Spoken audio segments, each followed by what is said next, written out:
Chestburster. The chestburster is what happens when sci-fi says, let's take birth and make it traumatic for everyone. From Alien, this little guy is a xenomorph larva that doesn't politely exit through the back door of the body. It literally explodes out of your ribcage like it's trying to win a Kool-Aid Man impression contest. It starts with a face hugger, basically a spider with boundary issues, that latches onto your face and forcibly implants a xeno embryo in your chest. You're unconscious for most of that, so silver lining. But then you wake up feeling fine. You joke around, eat dinner. Then boom, your insides become your outsides in front of your crewmates. The worst part? It's not personal. You're not special. You're just a warm meatbag in the life cycle of a creature that views you like a vending machine. They don't want your soul. They want your torso. Chestburster victims don't just die. They become a deleted scene from biology class no one signed up for. Cenobite conversion. Becoming a Cenobite isn't death. It's a promotion to eternal pain with no off switch. In Hellraiser, solving the puzzle box doesn't end you. It converts you. Pinhead and the Cenobites show up not to kill, but to reshape. Your body gets redesigned. Skin peeled, nerves exposed, flesh turned into something sharp and reverent. It's grotesque, deliberate, and somehow organized. Like torture curated by a gallery.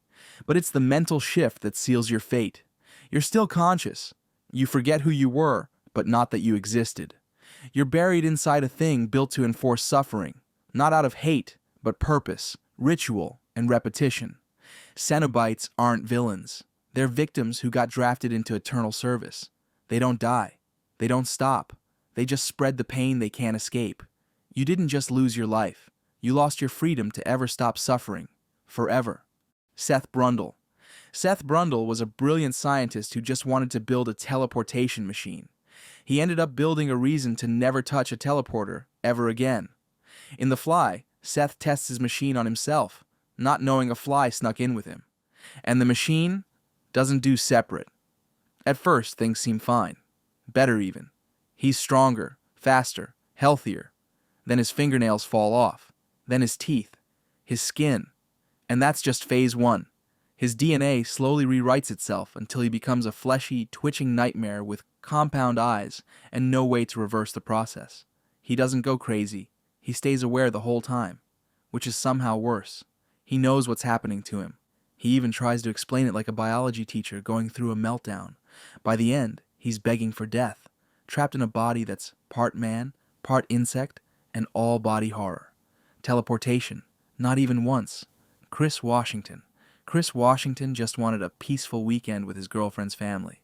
What he got was Get Out, an intro to how casual brunch can spiral into brain theft. Chris shows up to his girlfriend's suburban family home and quickly realizes something's off. The staff acts weird. The guests treat him like a curiosity. And then he gets hypnotized into the sunken place, a mental prison where he can see through his own eyes, but can't move or speak. He's a passenger in his own mind. Turns out the family auctions off black bodies to rich white people who get surgically implanted into their brains. The body stays. The original mind gets shoved into the basement of consciousness forever. Chris is one of the few who actually escapes. But for the others, they're still alive, just buried inside their own heads, watching someone else wear their life like a coat. It's not death.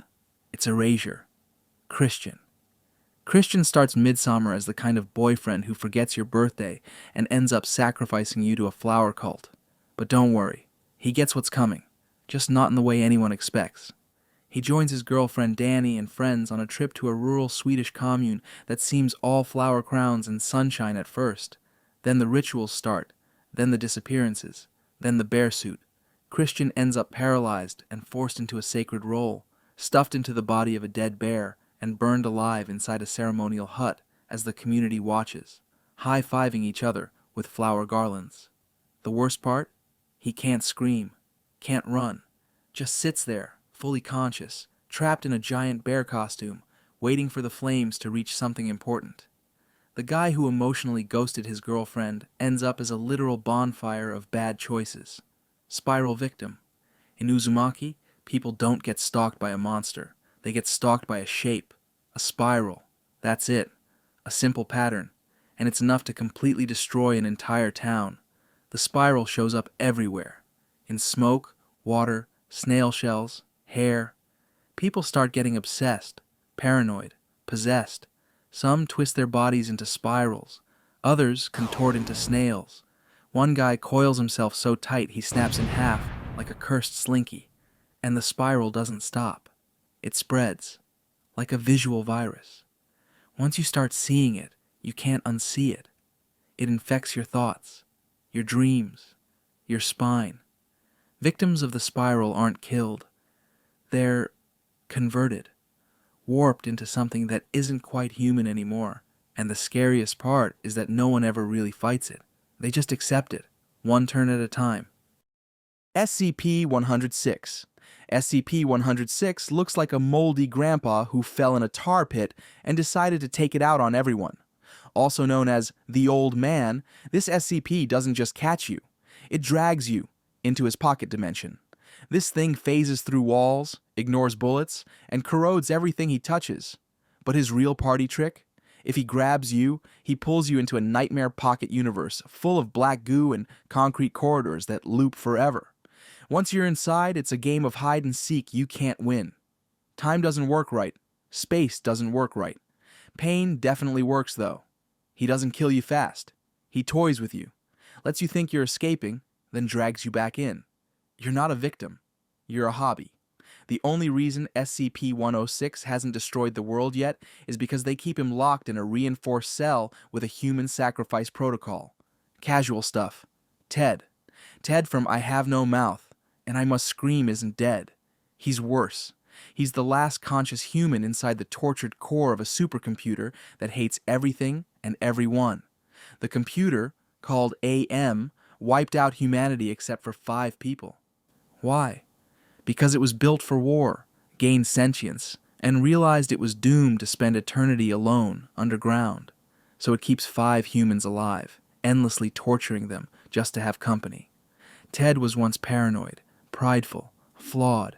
AM made that his curse. Now he's trapped with no body, no voice, no agency, just floating consciousness in a reality where time stretches and pain never ends. Eventually, he's the last one left, and AM turns him into a blob, a formless, jelly-like creature that can't hurt itself, can't move, can't scream. All he can do is think. Forever. The title says it all. Ted has no mouth, and he must scream.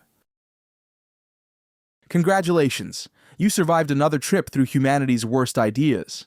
If you're into that kind of emotional damage, feel free to subscribe. We're just getting started. See you next time, if nothing finds you first.